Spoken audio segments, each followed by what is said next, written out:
Vamos a ver entonces esto. Cantidad de movimiento lineal y choques.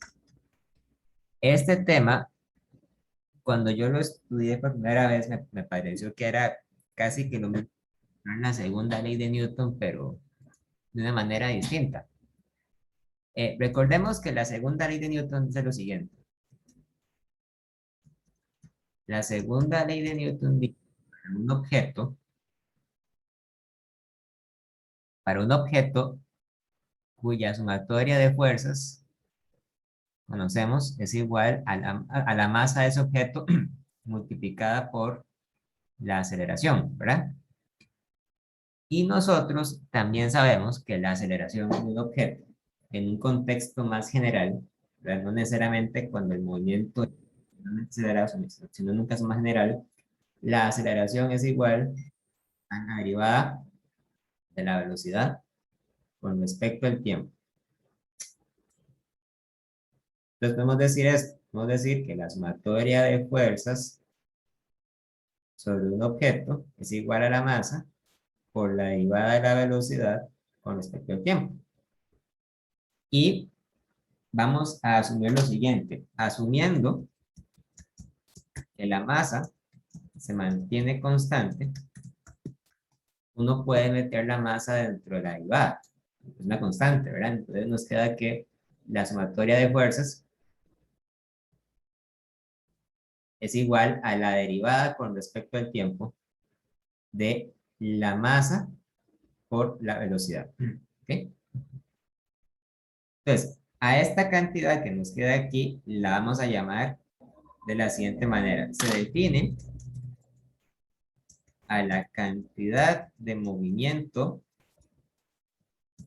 lineal, o en algunos otros libros, sobre todo en libros más viejos, también se le conoce como el momento, o inclusive le dicen el momentum, de la siguiente forma. Entonces, en este caso, cuando digo cantidad de movimiento, cuando digo momento y cuando digo momentum, me estoy refiriendo a lo mismo. Son diferentes formas de llamar a la misma cosa, como también existen, por ejemplo, diferentes formas de llamar al torque o al par de torsión, ¿verdad? El momentum se representa con la letra P, es decir, no guarda relación con la palabra en español, ¿verdad? P es igual a la masa de un objeto multiplicada por la velocidad. Por lo tanto, la cantidad de movimiento es un vector porque tiene componentes, tiene magnitud, tiene dirección, y se mide en unidades de masa por velocidad, o sea, se mide en kilogramo por metro entre segundos, ¿verdad? A las unidades de medida del momentum simplemente le decimos kilogramo por metro entre segundos. Entonces, obviamente, en física uno puede definir cualquier cosa que uno se le ocurra, ¿verdad? O sea, yo podría llegar y decir que la masa por la velocidad, por la distancia entre el tiempo es, no sé, la cantidad J, por decir algo, ¿verdad? Pero generalmente cuando definimos una cantidad lo hacemos porque tiene alguna importancia significativa en la física. Ahora, la segunda ley de Newton se puede enunciar de esta forma. Yo puedo decir que la sumatoria de fuerzas es igual a la derivada del momentum con respecto al tiempo. Entonces, cuando tenemos un sistema compuesto por uno o más objetos, porque puede estar compuesto por varios cuerpos, y ese sistema experimenta una sumatoria de fuerzas externas igual a cero, entonces esta ecuación que yo acabo de escribir, la que dice que la sumatoria de fuerzas es igual a la derivada del momentum con respecto al tiempo, ¿verdad? Yo podría decir que la sumatoria de fuerzas se cancelan porque son cero, ¿verdad?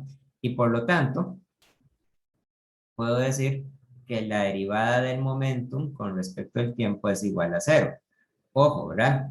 Eso no quiere decir que el momentum es igual a cero. Lo que quiere decir es que la derivada con respecto al tiempo es igual a cero. En otras palabras, lo que esto quiere decir es que el momentum se convierte en una cantidad que es constante.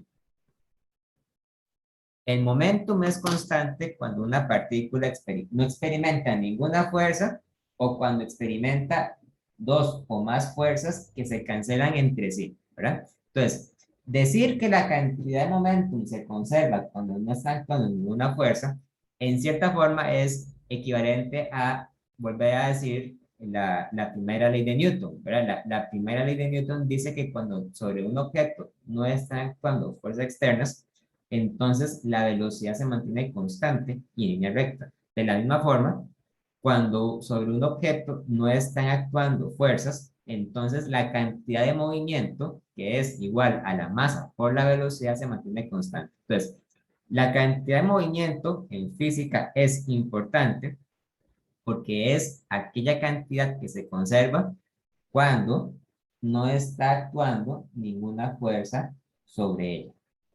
Y de hecho, vamos a ver que es una afirmación que nos sirve para un montón de casos. Vamos a hacer un ejemplo que para mí es interesante. Vamos a ver lo siguiente. Suponga que una persona tiene una masa de 70 kilos.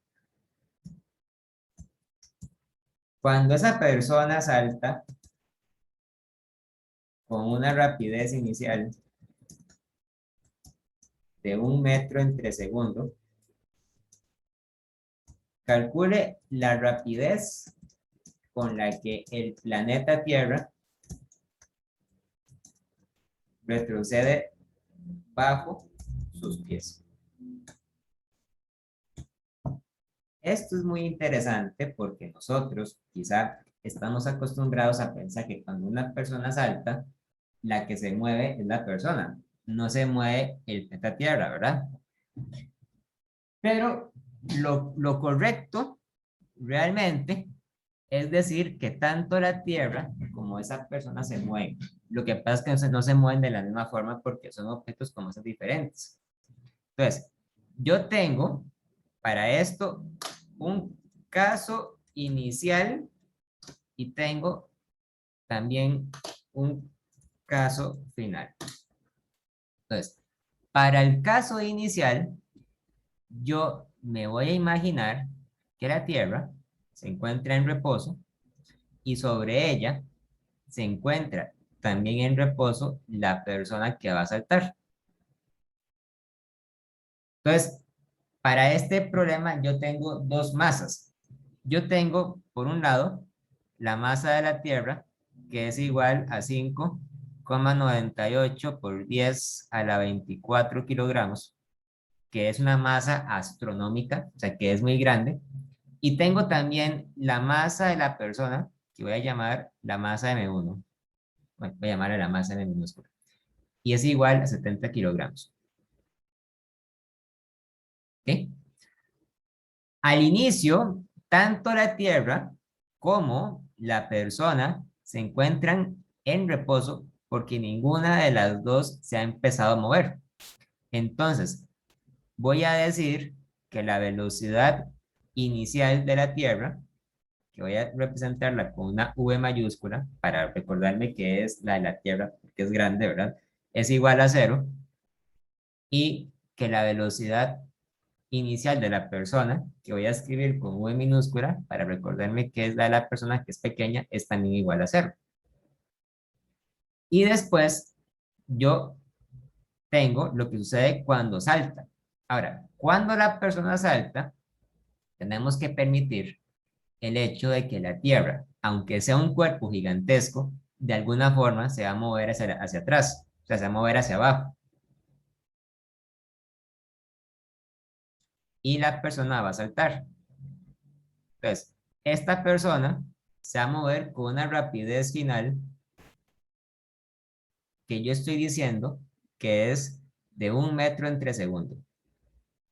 Realmente, una persona no salta tan rápido, pero digamos, por el argumento que simplemente es una velocidad de 1 metro entre segundos.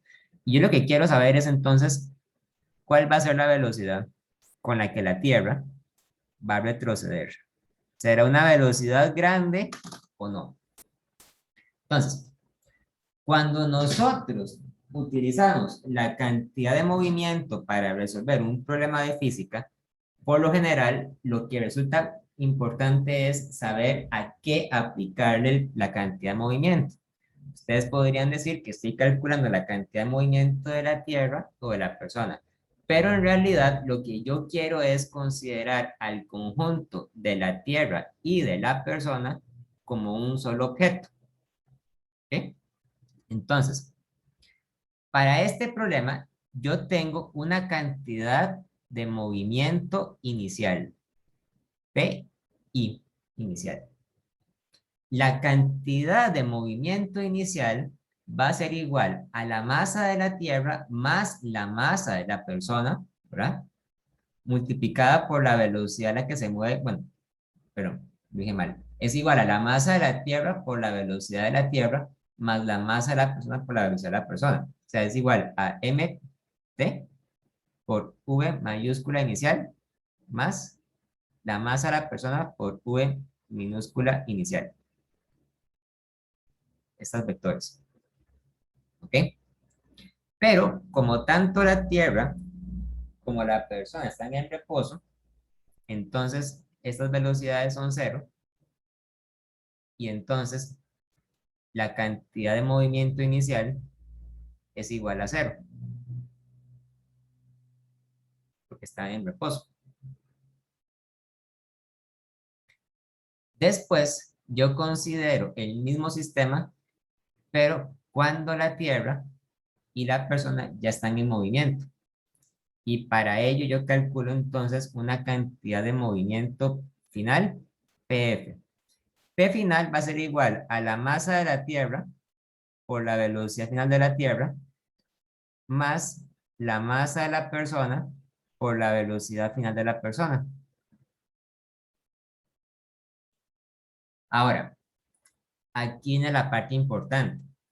Cuando la persona salta, la persona hace una fuercita muy pequeña sobre la tierra que le permite a esa persona impulsarse hacia arriba y saltar, ¿verdad? Pero como ustedes saben, la tercera ley de Newton implica que si la persona recibió una fuerza para empujarse hacia arriba, entonces, por tercera ley, o sea, por ley de acción-reacción, entonces la Tierra también debió haber sentido una fuerza igual que la haya empujado hacia abajo. Lo que pasa es que una fuerza de ese tamaño afecta de manera distinta a una persona que a un planeta. Entonces, lo importante es observar lo siguiente. Aunque existe una fuerza interna entre la persona y el planeta, cuando consideramos el conjunto compuesto por la persona y por el planeta, no existe una fuerza externa. O sea, porque no hay, por decir algo, un asteroide que en ese momento haya golpeado la Tierra o que me haya golpeado a mí, o no existe, por ejemplo, una cuerda que nos esté jalando. O sea, simplemente decimos lo siguiente. El conjunto, el conjunto Tierra-persona no experimenta ninguna fuerza externa.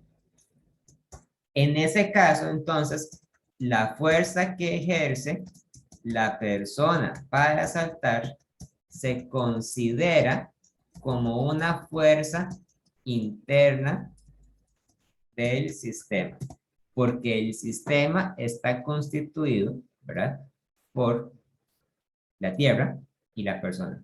Entonces, cuando no hay ninguna fuerza externa, yo sé que la cantidad de movimiento se mantiene constante. Y eso quiere decir entonces lo siguiente. Eso quiere decir que P inicial es igual a P final. ¿Ok? P inicial es igual a P final. Pero como P inicial es igual a 0, ¿verdad? P inicial es igual a 0, entonces P final también es igual a 0. P final también es igual a 0. Y como esto es igual a 0, entonces yo sé que la masa de la Tierra por la velocidad de la Tierra más la masa de la persona por la velocidad de la persona es igual a 0.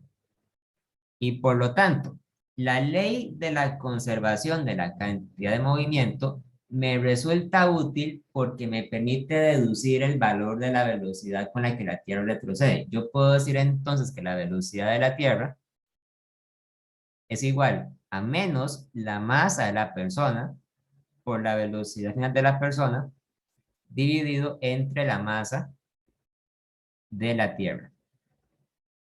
Y vamos a ver qué nos da este resultado. Cuando yo aplico esto aquí, me queda que la velocidad de la Tierra es igual a menos la masa de la persona por la velocidad final de la persona entre la masa de la Tierra. Y esto es igual a decir que la velocidad final de la Tierra final es igual a menos 70 kilogramos por 1 metro entre segundo. Como va para la derecha, digamos que va hacia el eje X, entonces pongámosle una I, ¿verdad? Dividido entre la masa de la Tierra, que es gigantesca, es igual a 5,98 por 10 elevado a la 24 kilogramos. Como la masa de la Tierra es gigantesca, no nos debería sorprender que la velocidad de la Tierra sea muy pequeña.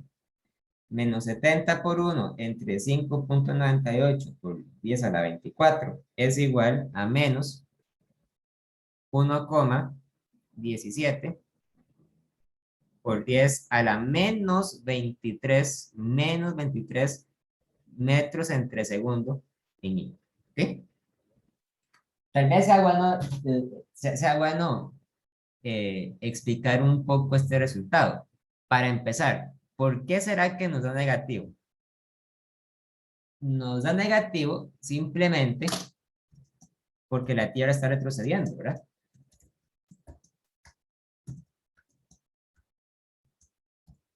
O sea, si yo me estoy moviendo hacia adelante, entonces la Tierra tiene que ir hacia atrás para que entonces la cantidad de movimiento total sea igual a 0.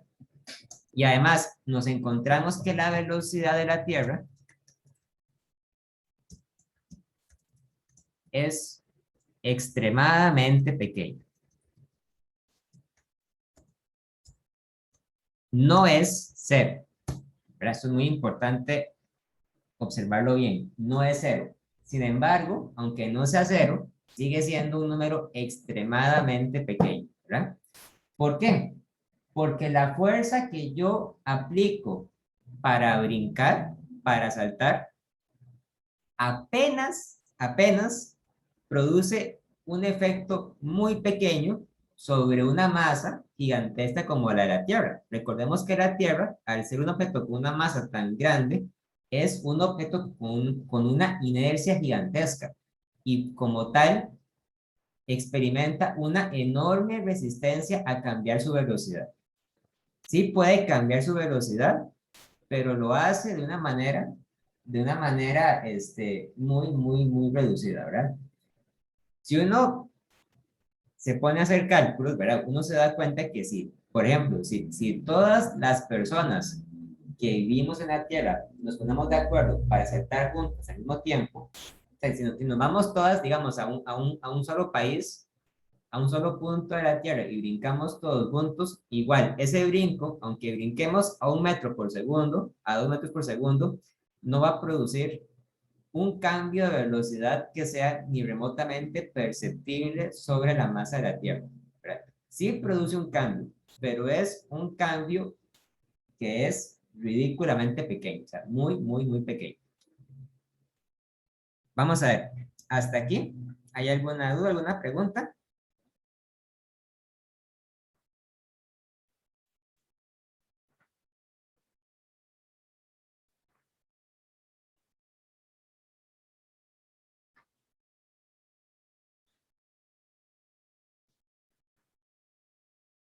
Todo claro, profe. Ok. También hay casos en los que la suma de las fuerzas externas no es igual a cero, ¿verdad? Vamos a ver esto. ¿Qué pasa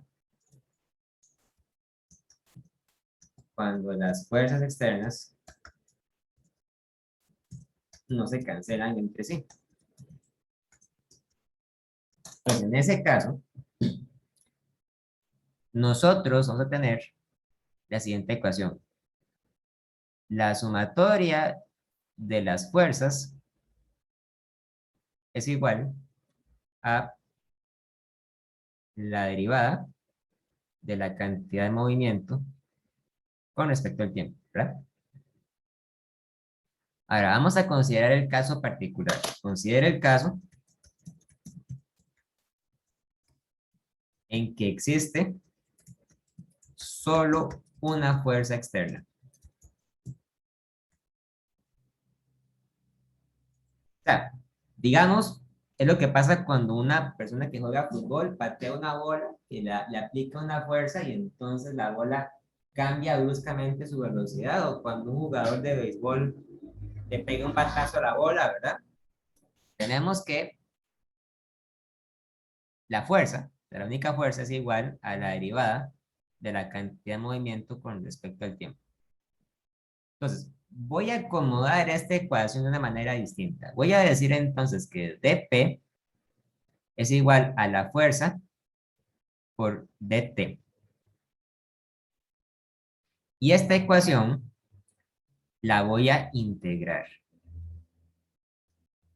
Es una ecuación que yo puedo integrar porque es una ecuación que tiene del lado izquierdo y del lado derecho un diferencial. El lado izquierdo lo puedo hacer desde que P es ', a P inicial hasta que P es igual a P final.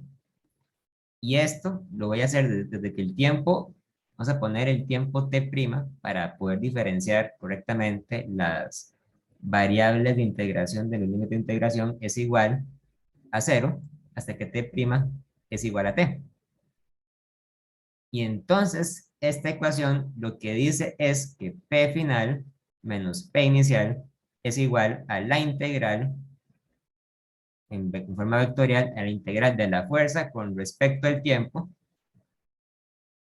desde T' igual a 0 hasta T' igual a T. Ahora, hay que tener mucho cuidado con lo que significa esta integral. Exactamente, ¿qué quiere decir esto? Bueno, para entender esa integral, vamos a imaginarnos por un momento lo que sucede cuando un bate de béisbol golpea una bola de béisbol. Suponga que un bate de béisbol golpea una bola. Ustedes han visto en un partido de béisbol que cuando un bate golpea la bola, el golpe que le da el bate es muy fuerte. El golpe que le da el bate hace que la bola cambie de velocidad muy rápidamente, pero el golpe que le da el bate dura un tiempo muy pequeño. O sea, el tiempo que dura el golpe es extremadamente corto. Puede ser que dure aproximadamente unos cuantos milisegundos, ¿verdad? Entonces, si ustedes de alguna forma lograsen colocar al bate un sensor de fuerza para poder registrar qué tan fuerte fue el golpe que recibió el bate, ustedes podrían hacer un gráfico donde graficamos la fuerza con respecto al tiempo, ¿verdad?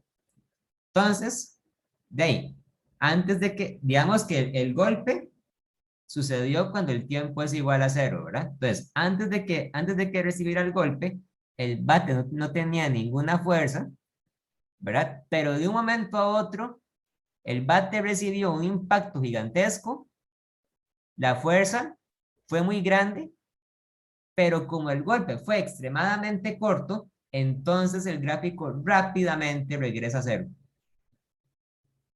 ¿Ok? Entonces, lo que esta integral representa es el área bajo esta curva. O sea, es el área bajo una curva donde ustedes grafican la fuerza con respecto al tiempo. ¿Bien? Entonces, el cambio en la cantidad de movimiento es esta integral. Al área bajo la curva se le conoce como el impulso. Se define el impulso de la siguiente forma.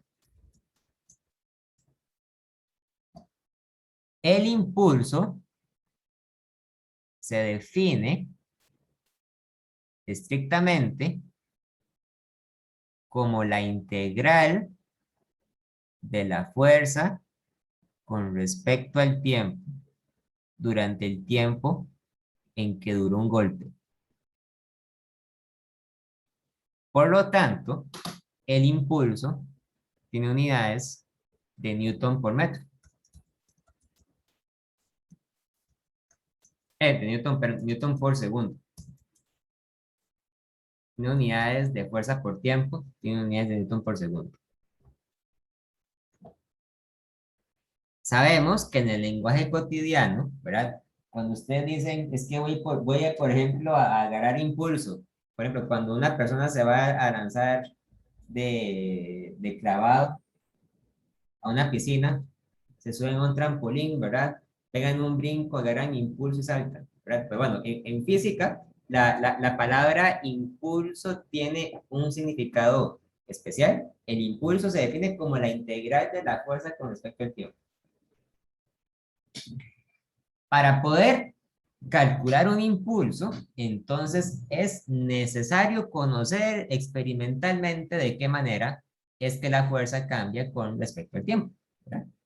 Y por lo general, esa dependencia es muy complicada, ¿verdad? Uno puede imaginarse que el golpe fue un impacto que duró muy poco tiempo, pero que durante ese tiempo la fuerza fue gigantesca.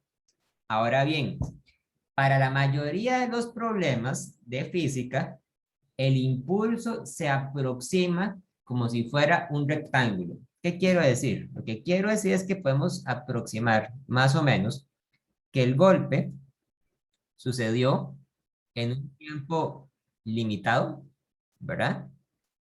Podríamos decir, por ejemplo, que esto que está acá, esto que está acá, representa la fuerza promedio. Como es la fuerza promedio, le voy a poner F techo. Y que el golpe sucedió más o menos, ¿verdad?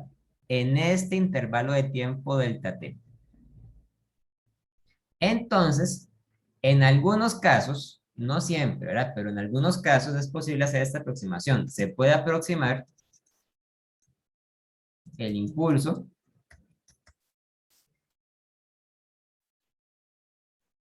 como simplemente la multiplicación de la fuerza promedio por el tiempo que duró el golpe, ¿verdad?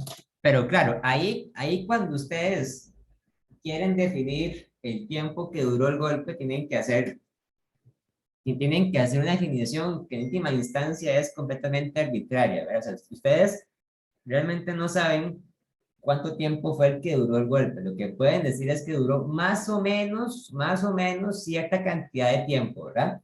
Y que durante ese tiempo la fuerza fue más o menos tal. Entonces, el impulso es más o menos la fuerza promedio por el tiempo del golpe. Aunque realmente, en el fondo, sabemos que el impulso es, de manera rigurosa, es la integral de la fuerza con respecto al tiempo, ¿verdad? Pero sabemos que en ciertas ocasiones es posible aproximar el impulso como el producto de la fuerza promedio por el instante de tiempo que duró el golpe. Entonces, a esta fórmula que está acá se le conoce con el nombre del teorema del impulso y la cantidad de movimiento. Teorema del impulso y la cantidad de movimiento, que en el puro fondo es exactamente lo mismo que la segunda ley de Newton. El teorema del impulso y la cantidad de movimiento dice entonces lo siguiente: el impulso es igual al cambio en la cantidad de movimiento. Si yo quisiera expandir esta ecuación, tendría que decir entonces que la integral de la fuerza con respecto al tiempo es igual a P final menos P inicial, ¿verdad? Y como sabemos bien, la cantidad de movimiento es igual a la masa por la velocidad. Entonces, esta ecuación se convierte en la integral de la fuerza con respecto al tiempo durante un tiempo que duró el golpe, ¿verdad? Es igual a la masa por la velocidad final menos la masa por la velocidad inicial. Y si nosotros lo permitimos, es posible aplicar la siguiente aproximación. La aproximación consiste en decir entonces que la fuerza promedio por el tiempo del golpe es igual a la masa por la velocidad final menos la masa por la velocidad inicial, donde tanto la fuerza como las velocidades son vectores, ¿verdad? Entonces, la gracia de aplicar el teorema del impulso y la cantidad de movimiento es que yo puedo utilizar esta ecuación cuando yo quiero calcular algún dato que me hace falta. ¿Ok? Vamos a ver. ¿Hasta aquí hay alguna duda, alguna pregunta?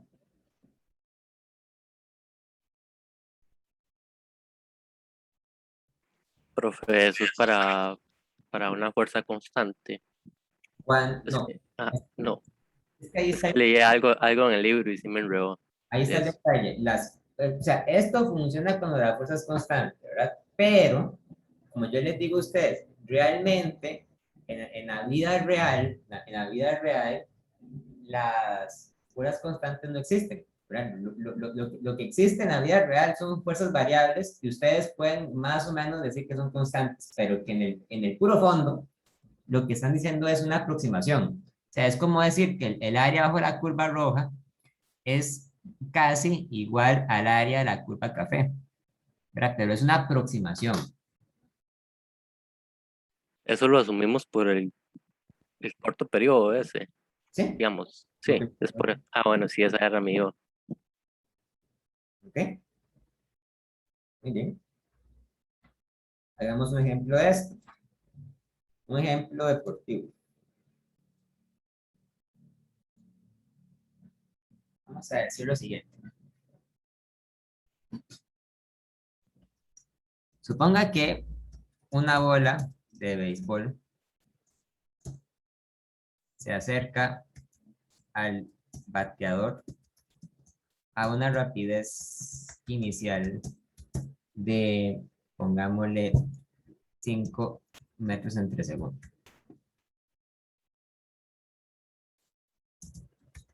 El bateador golpea la bola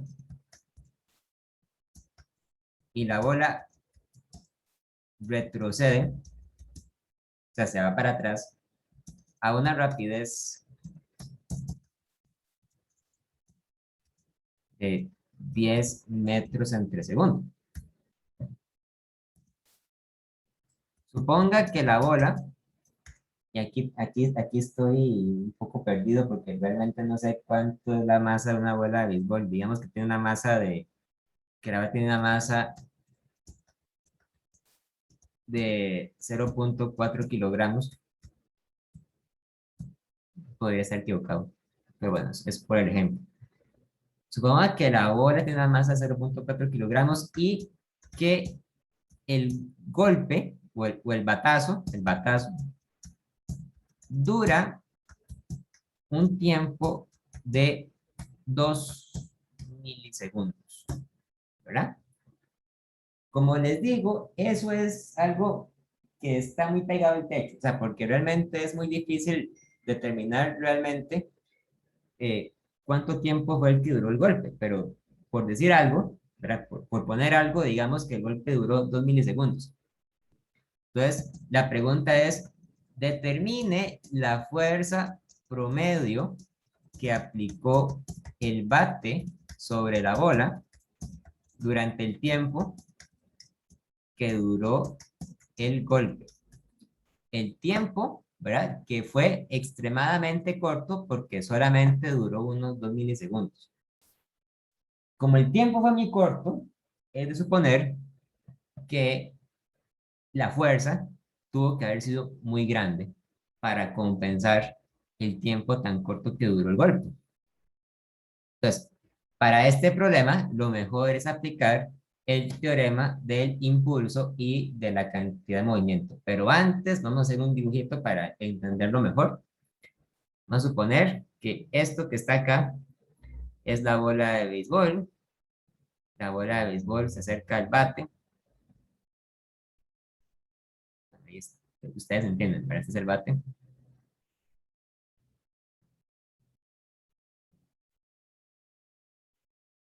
La bola de béisbol viaja con una velocidad inicial.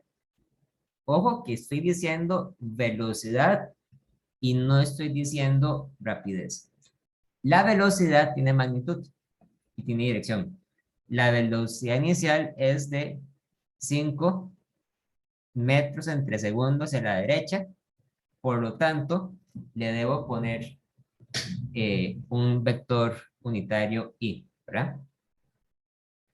Esto es lo que sucede antes del impacto y esto otro es lo que sucede después del impacto.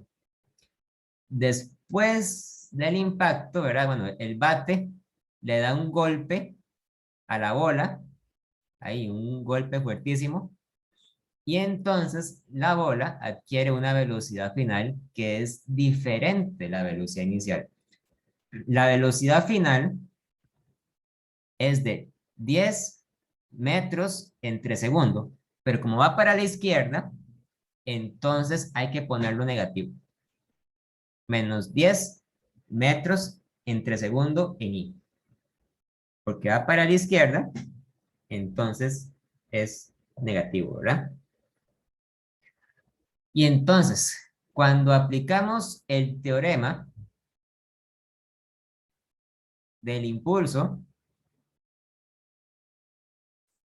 y la cantidad de movimiento,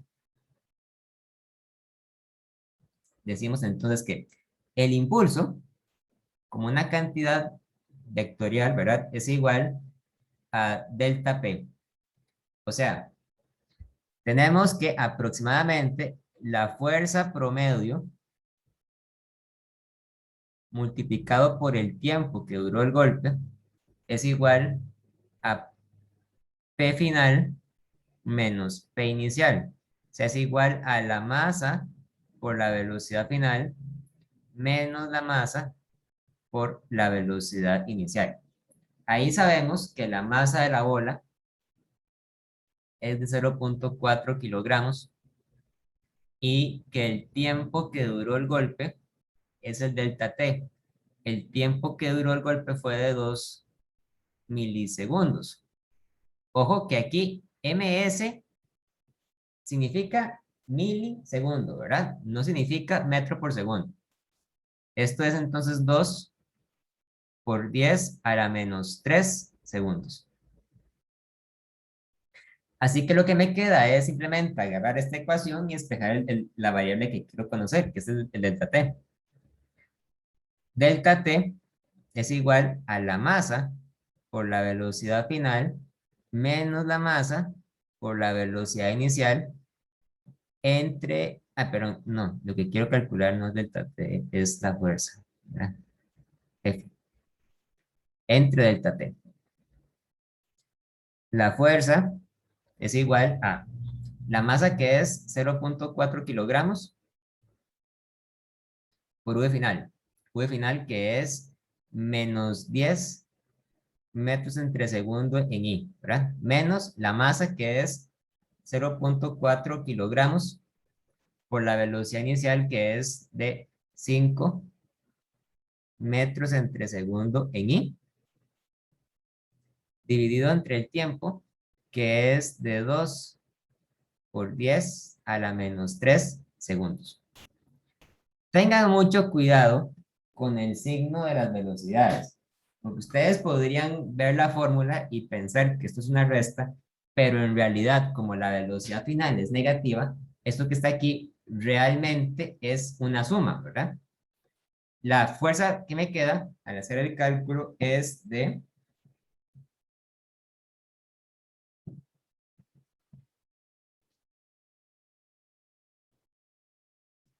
menos 3000 newtons en I. Que ahí ustedes podrían preguntarse qué significa o qué significado tiene que sea negativo. No, simplemente lo que esto quiere decir, ¿verdad? Es que la fuerza que aplicó el bate, la fuerza va para la izquierda. Porque lo que hace el bate es empujar la bola hacia la izquierda. Pero, o sea, realmente lo que es interesante no es el signo, sino la magnitud, ¿verdad? O sea, que aplicamos una fuerza tan grande de 3000 newtons, pero durante un tiempo muy corto, ¿verdad? Si el tiempo no fuera corto, entonces, ¿verdad? ¿Quién sabe hasta dónde lograría llegar la bola? Pero como el tiempo fue muy corto, entonces el cambio en la cantidad de movimiento fue solamente este que acabamos de calcular. ¿Ok? Vamos a ver. ¿Alguna pregunta? ¿Alguna duda?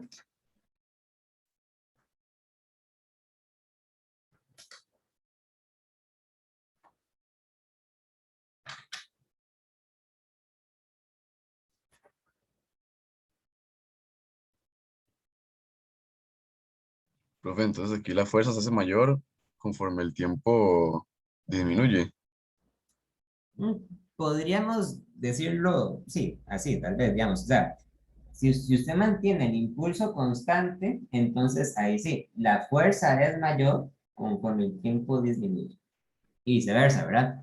El tiempo se hace mayor conforme la fuerza disminuye.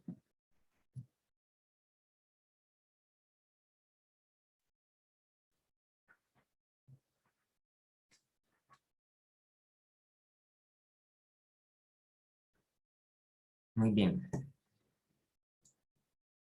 Ahora vamos a estudiar eh, colisiones en una dimensión. El tema de las colisiones es muy importante, por supuesto. Tiene aplicaciones obvias cuando ustedes piensan, por ejemplo, en la gente que se dedica a estudiar accidentes de tránsito, ¿verdad? Que quieren, por ejemplo, ver o de qué manera fue que se produjo una colisión entre vehículos. Utilizan estas fórmulas para hacer eso. Cuando uno hace un problema de colisiones en una dimensión, por lo general, ¿verdad? Lo que se tiene son dos objetos colisionando. Colisionar significa que llegan a tener la misma posición. Entonces, por ejemplo, digamos que yo tengo dos carros.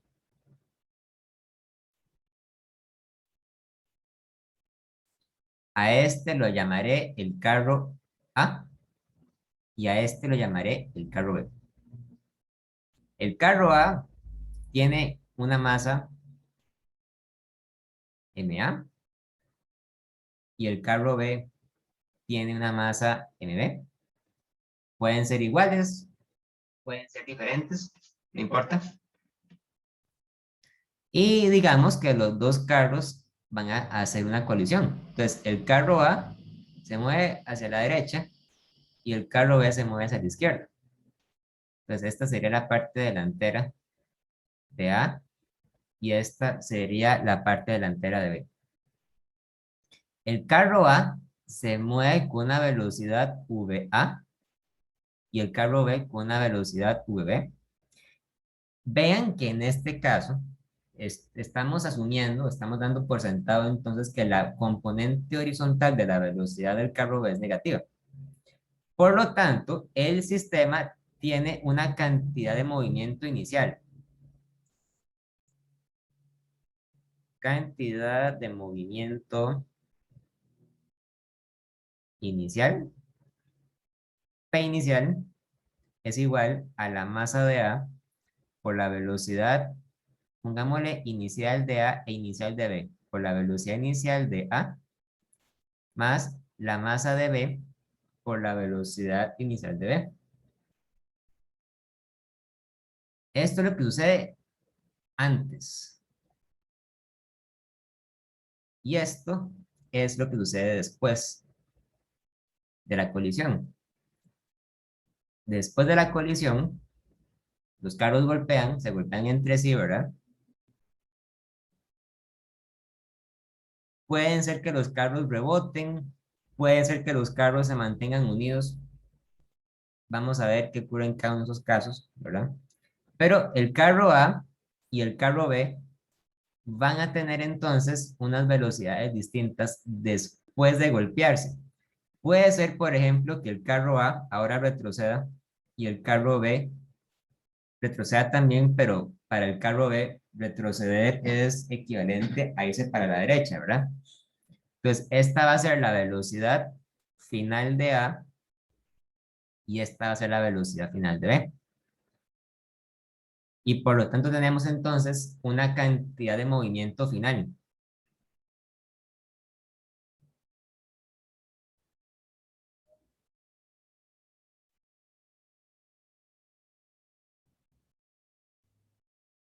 P final es igual a la masa de A por la velocidad final de A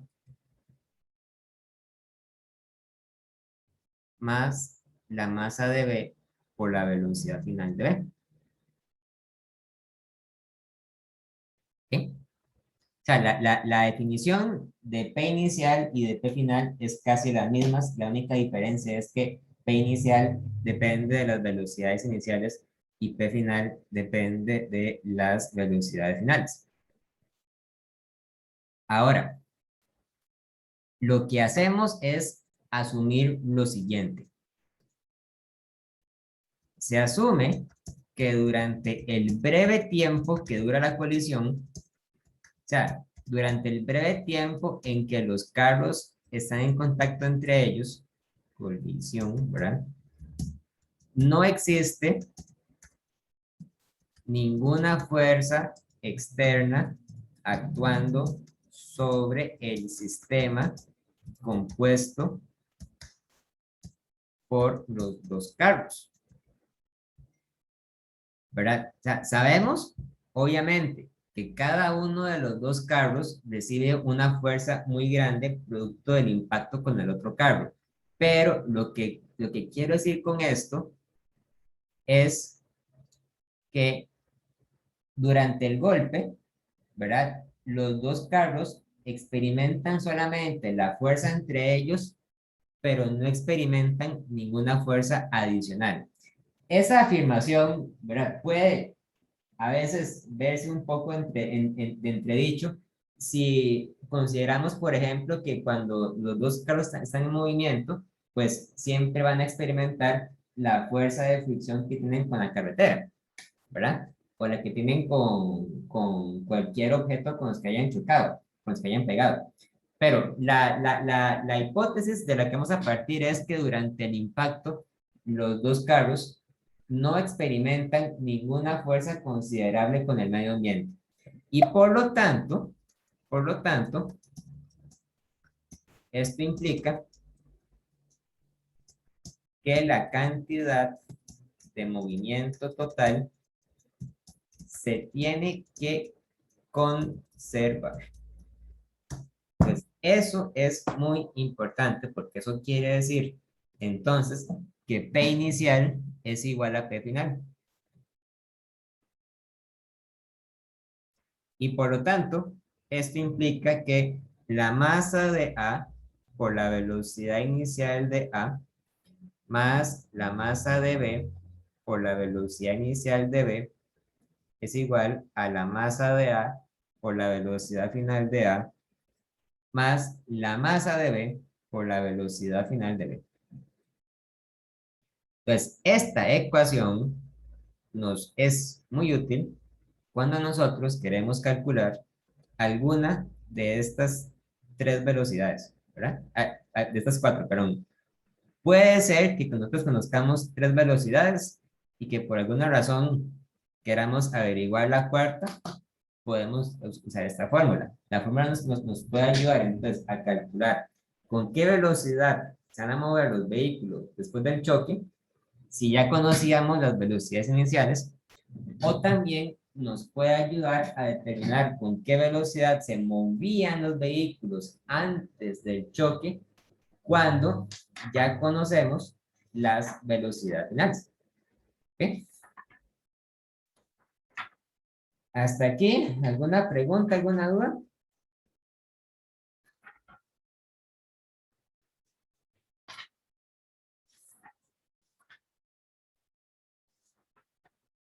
Profe, en estos casos, la velocidad, bueno,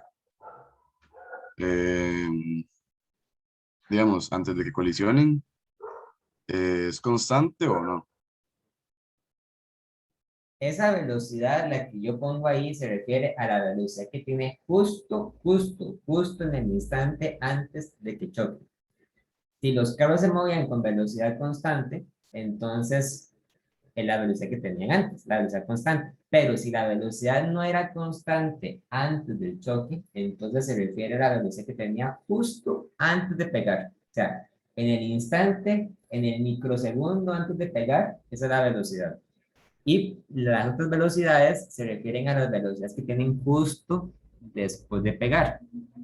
Claro, ustedes han visto que durante un choque, ¿verdad? Los carros llegan, se golpean, rebotan y se detienen, ¿verdad?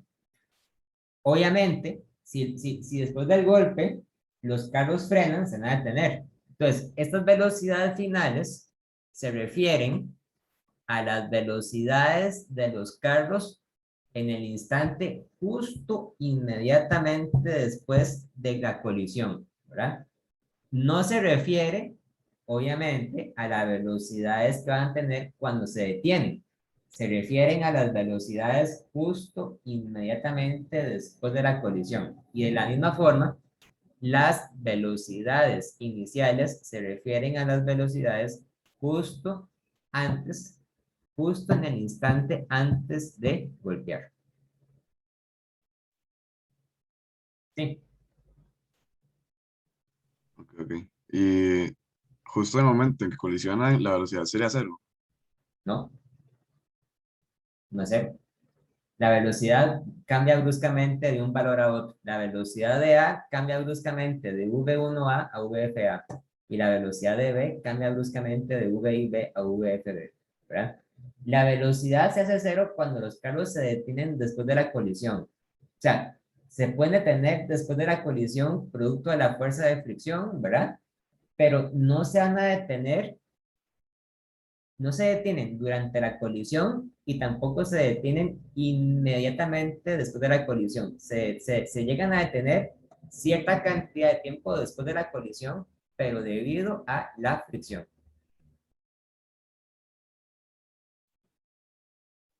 Todo claro, entonces, gracias. Ok, bueno, tomémonos un recreo, regresamos a las 4 y 5. ¿Ok? A poner pausa.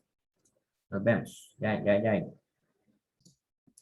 Vamos a hacer el problema 12 del capítulo 9 que se encuentra en la página 244.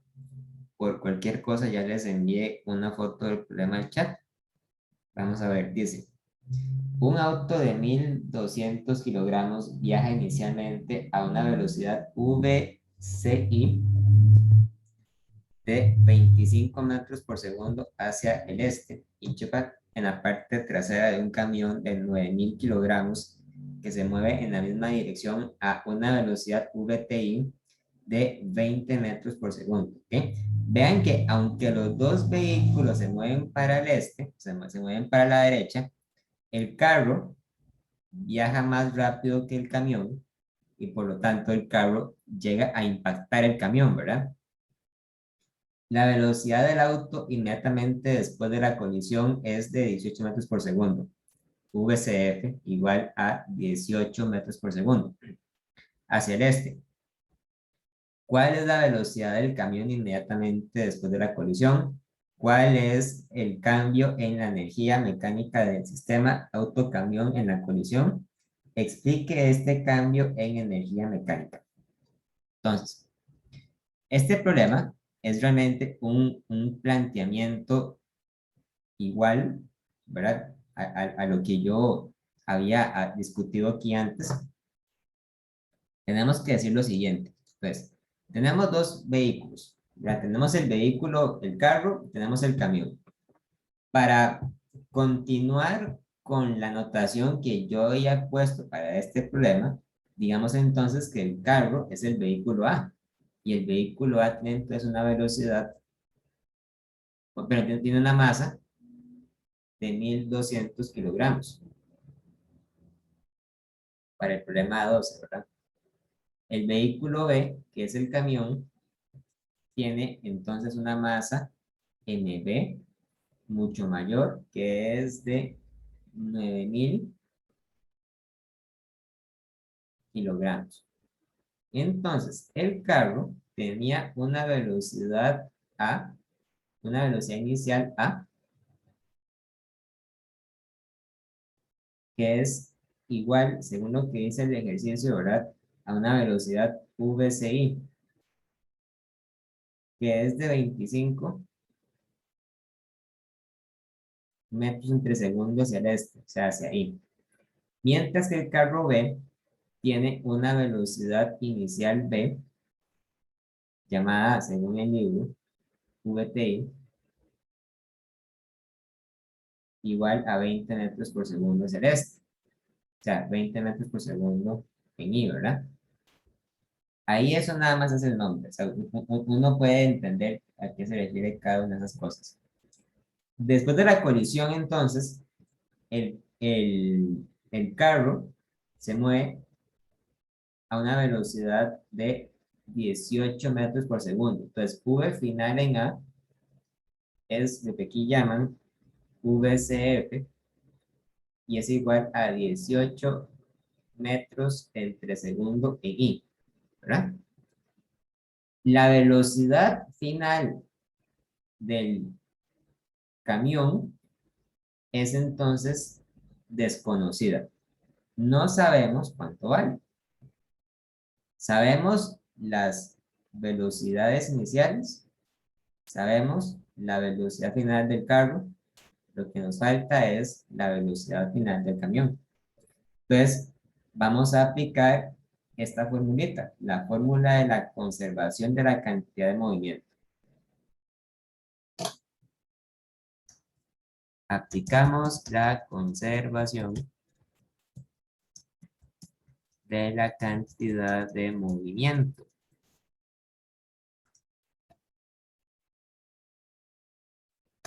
La ley de la conservación de la cantidad de movimiento dice entonces lo siguiente. P inicial es igual a P final.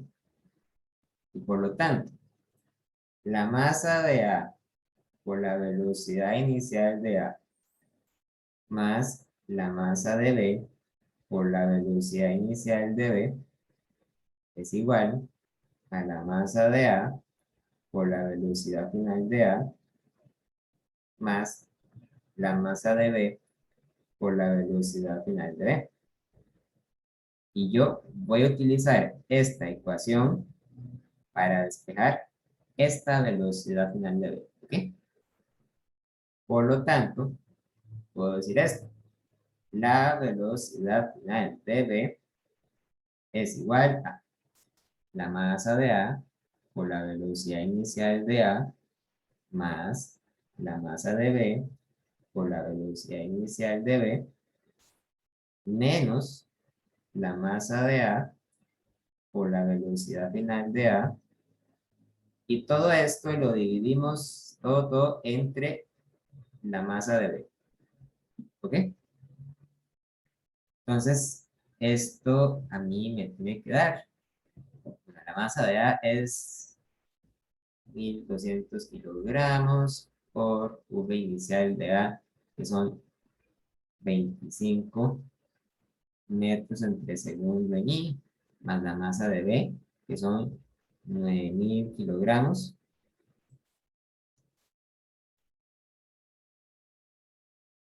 por la velocidad inicial de B, que son 20 metros entre segundo, menos la masa de A, que son 1.200 kilogramos, ahí no me ocupo por la velocidad final de A, que son 18 metros por segundo, en I, ¿verdad? También eran ahí, y todo dividido entre la masa de B, que es de 9.000 kilogramos. Al hacer este cálculo, nos debería quedar que la velocidad final de B es 1.200 por 25 más 9.000 por 20 menos 1.200 por 18 entre 9.000. Me queda que es más 20,93 metros entre segundo en I. Esa va a ser la velocidad con la que el camión se va a mover en el instante inmediatamente después de la colisión. A 20,93 metros entre segundo en I, o sea, hacia la derecha. Como pueden ver, debido a esta colisión, el carro perdió velocidad, porque el carro pasó de ir a una velocidad de 25 metros por segundo a una velocidad de 18 metros por segundo. O sea, podemos imaginarnos que la colisión es un acontecimiento muy violento, ¿verdad? En el que un vehículo cambia bruscamente la velocidad. O sea, que en un instante de tiempo la velocidad pasó de estar a 25 metros por segundo a estar a 18. Por eso es que una colisión es peligrosa, ¿verdad? Es peligrosa porque los ocupantes de los vehículos experimentan una aceleración muy grande porque en un tiempo muy corto cambian bruscamente su velocidad. Mientras que el camión pasó de ir a 20 metros por segundo a ir a 20,93 metros por segundo. Su velocidad también cambió bruscamente, pero el cambio en la velocidad del camión fue menor. ¿Qué pudo haber sido la razón por la cual el camión sufrió un cambio de velocidad muchísimo más pequeño que el que sufrió el carro? Bueno, simplemente es una cuestión de comparar las masas, ¿verdad? Aunque los dos vehículos son muy grandes y muy masivos, el camión sigue siendo mucho más masivo que el carro. Entonces, al colisionar, el camión, al ser más masivo, experimenta un cambio de velocidad más pequeño que el que experimenta el carro, que era más ligero. Es parecido a lo que ocurre o a lo que ocurrió en el ejemplo que vimos de la persona que brincaba sobre la tierra. Aunque tanto la persona como la tierra sufren un cambio de velocidad a la hora de brincar, la tierra, al ser muchísimo más masiva que la persona, sufre un cambio de velocidad menor. Lo mismo ocurre acá. El camión, al ser mucho más masivo, experimenta un cambio de velocidad mucho más pequeño que el del camión. Y por lo tanto, en promedio, ¿verdad? O en general, podríamos decir que los ocupantes del camión se exponen a un menor riesgo que los ocupantes del carro. O sea, que entre más grande, entre más masivo sea el vehículo en el que usted viaja, ¿verdad? Es más probable que a la hora de colisionar el cambio en la velocidad sea más pequeño y por lo tanto el golpe sea menos brusco. Mientras que entre más ligero sea el vehículo, es más probable que el golpe sea más brusco.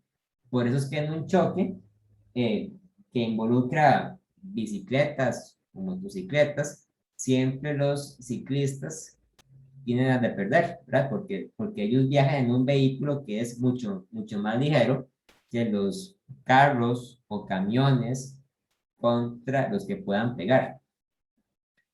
Mientras que los ocupantes de un camión, pues se ven sometidos a menos problemas porque viajan en un vehículo más pesado y por tanto es más seguro, ¿verdad?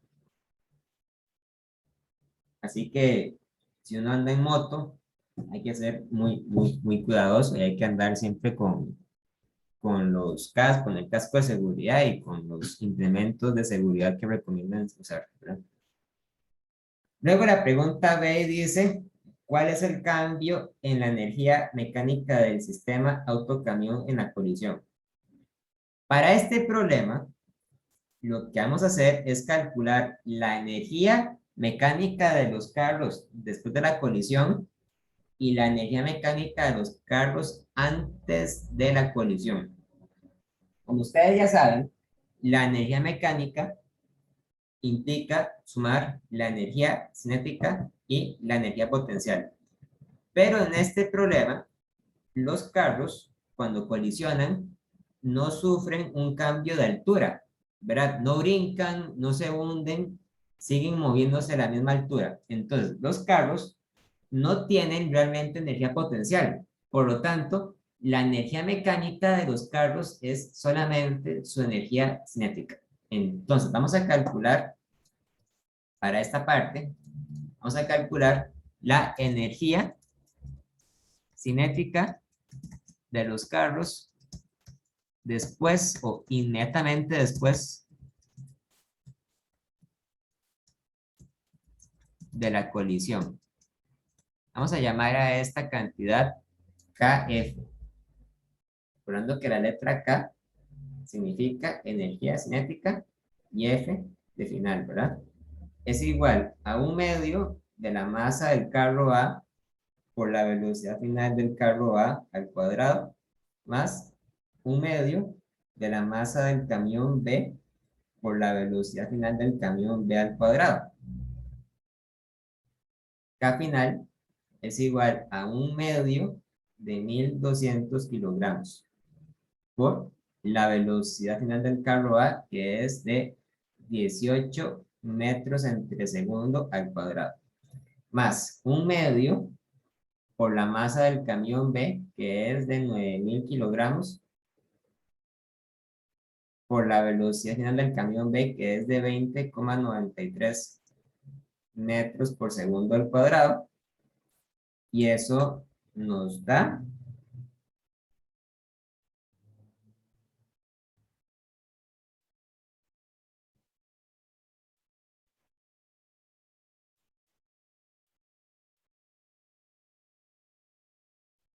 vamos a ver, es un número tan grande que lo más conveniente va a ser ponerlo en notación científica. Es aproximadamente 2,17 por 10 a la 6 joules. ¿Okay? Y ahora vamos a calcular la energía cinética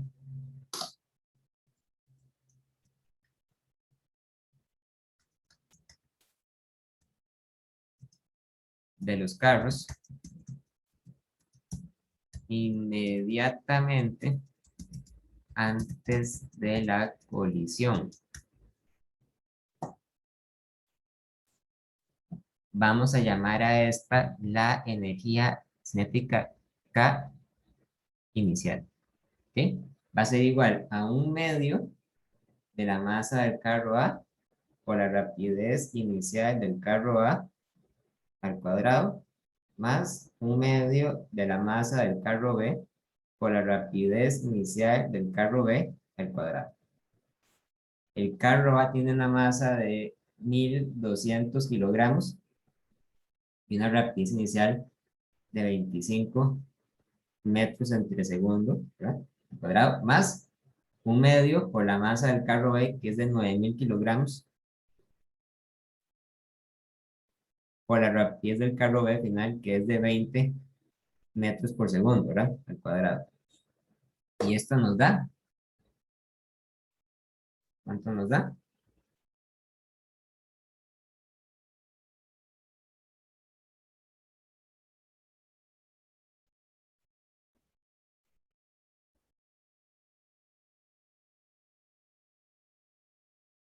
Esto nos da ligeramente mayor, nos da 2,18 por 10 a la 6 joules.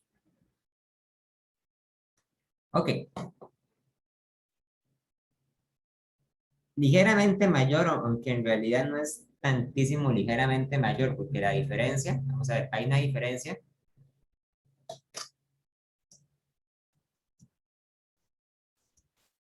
de, vamos a poner, ¿cuánto es? Delta K. Delta K es K final menos K inicial. Es 2,17 por 10 a la 6 joules menos 2,18 por 10 a la 6 joules. Y eso es igual a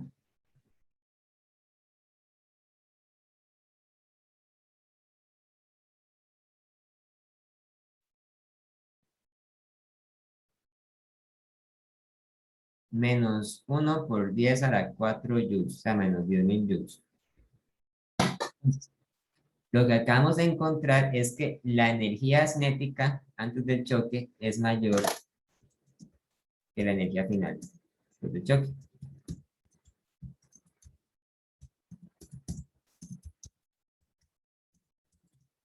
Mayor que la energía final después del choque.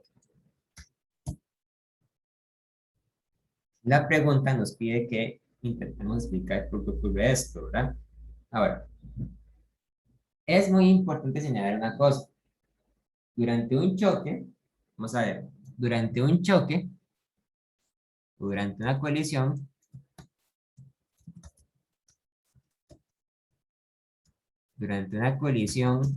siempre se debe conservar la cantidad de movimiento P. O sea que la P inicial es igual a la P final. Pero lo que no siempre ocurre, pero no siempre sucede que la energía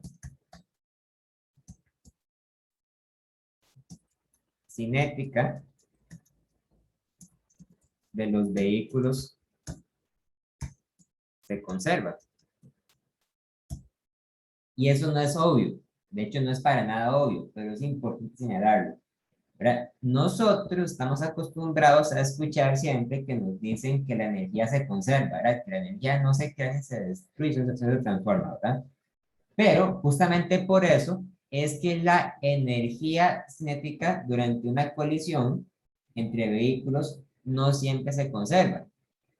A veces, una parte de esa energía cinética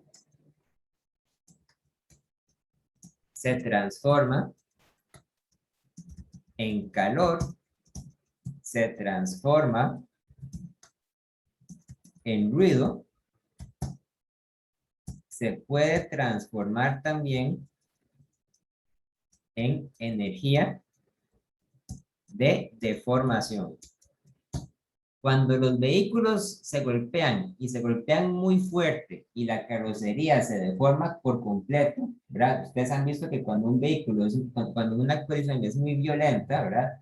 Los carros se deforman. Entonces, una gran parte de la energía cinética que traían los carros simplemente se desaparece o se transforma, mejor dicho, en energía de deformación, ¿verdad?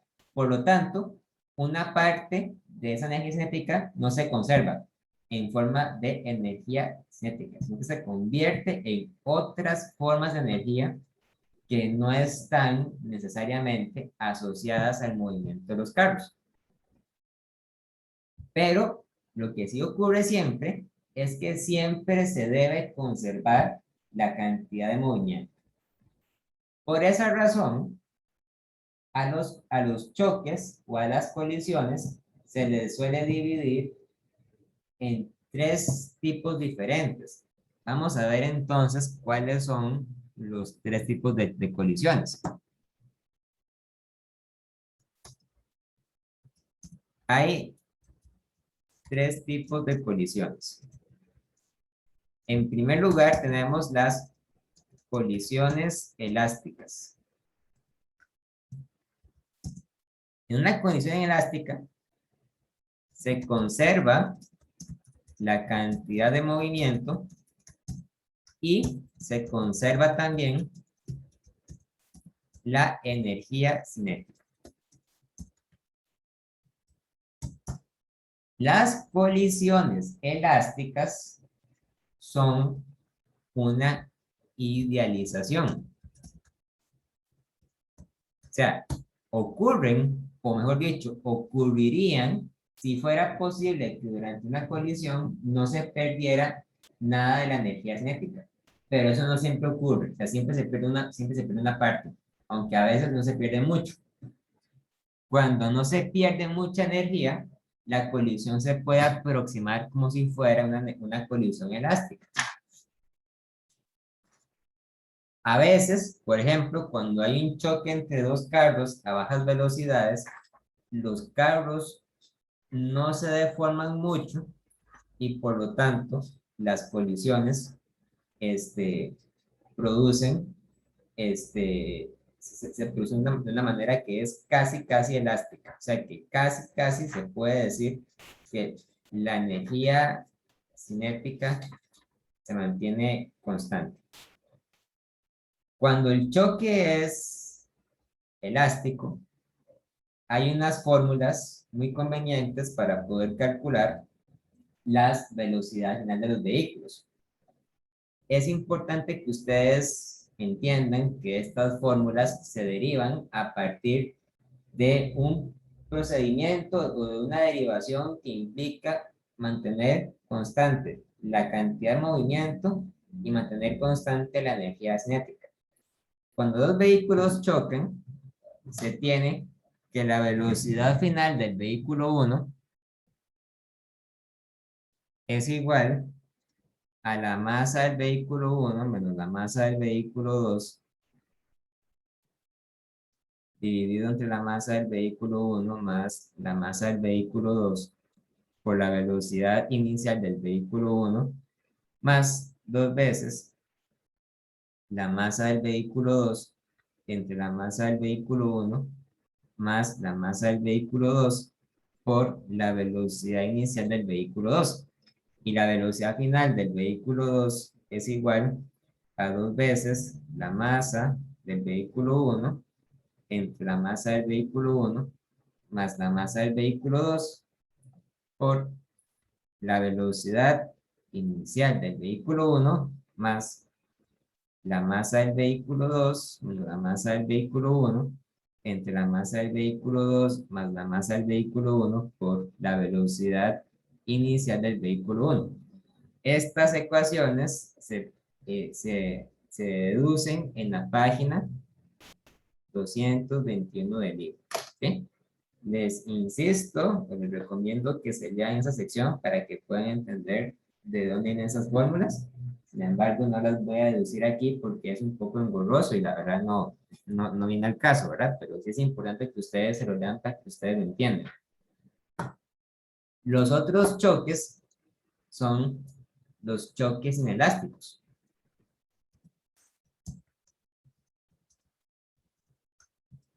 Durante un choque inelástico se conserva la cantidad de movimiento,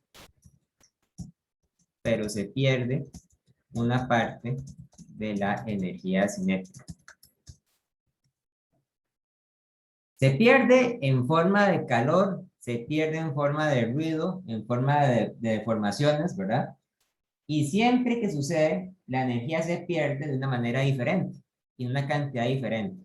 Entonces, como es muy difícil predecir exactamente cuánta energía cinética se va a perder en un choque de estos, entonces no hay realmente una ecuación para un choque inelástico. O sea, un choque inelástico se refiere simplemente al caso general, muy general, en el que la energía cinética no se conserva. Sin embargo, existe un subtipo de choques inelásticos que son los llamados los choques completamente inelásticos.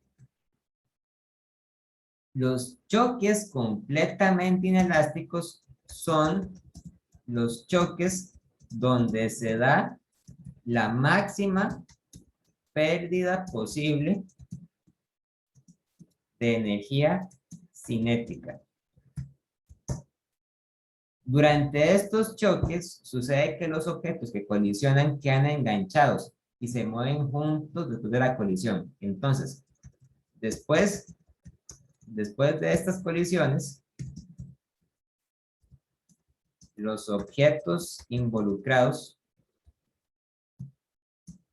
quedan enganchados y se mueven juntos. Por lo tanto, si yo tengo una masa 1 que se mueve con una velocidad inicial 1 y una masa 2 que se mueve con una velocidad inicial 2, entonces después de la colisión, las dos masas se mueven juntas con la misma velocidad final. Entonces, como tienen la misma velocidad final, se puede factorizar, se puede poner así.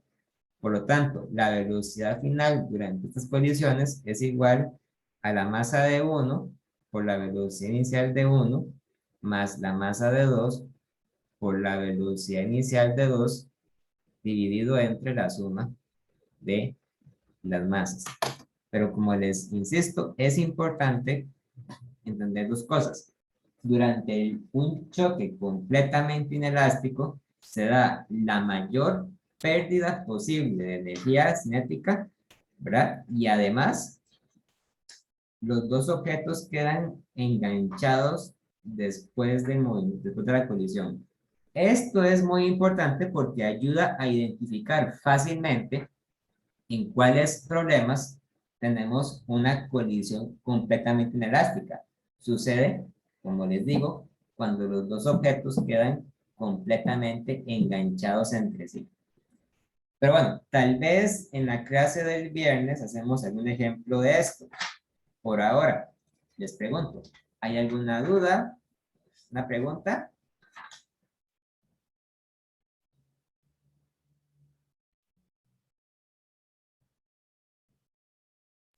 Profe, la cantidad de movimiento en estos últimos choques también se conserva, ¿o no? La cantidad de movimiento siempre se conserva. Lo que puede no conservarse a veces es la energía cinética, pero la cantidad de movimiento siempre se conserva.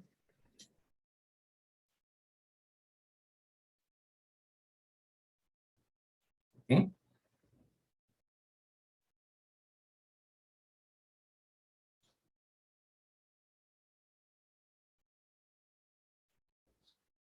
¿Más preguntas, chicos?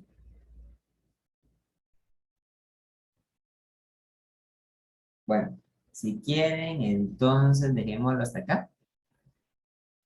Y nos vemos el